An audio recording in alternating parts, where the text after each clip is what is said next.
Alhamdulillah pada malam hari ini kita dapat berjumpa kembali dalam rangka talabul ilm, ya, mencari ilmu, menuntut ilmu. Dan Nabi SAW banyak sekali menjelaskan keutamaan seseorang duduk di majlis ilmu.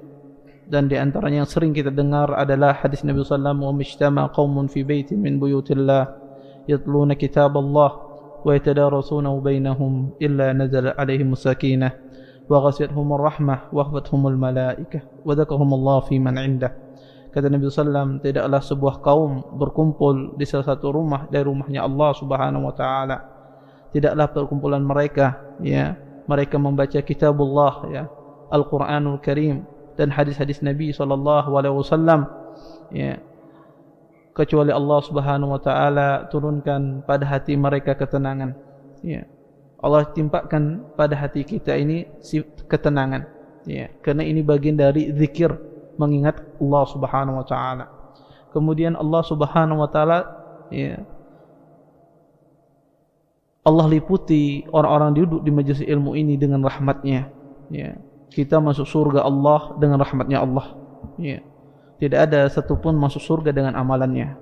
Maka salah satu mendatangkan rahmat Allah Subhanahu wa taala orang duduk di majelis ilmu, kemudian dikelilingi oleh para malaikat, dan Allah sebut, ya, orang ini di hadapan makhluk di sisinya. Ini menunjukkan keutamaan yang luar biasa ketika seseorang menuntut ilmu. Dan inilah yang memotivasi kita untuk senantiasa terus duduk di majelis ilmu dan tidak pernah bosan dalam menuntut ilmu. Semakin kita tuntut ilmu itu, semakin nampak kebodohan kita, ya. Semakin bertambah ilmu kita, semakin nampak kebodohan kita. Semakin seorang tersebut tidak menuntut ilmu, semakin dia merasa pintar, semakin dia merasa mengetahui segala sesuatu, padahal tidak, ya. Maka semakin kita nuntut ilmu, maka semakin nampak kebodohan yang kita, karena ilmu itu lautan, ya. Kita gunakan waktu kita seluruhnya untuk menuntut ilmu, maka ilmu itu hanya memberikan kepada kita cuma separuh. Kalau 24 jam full setiap hari kita nuntut ilmu, maka yang kita dapatkan dari ilmu itu cuma separuhnya saja.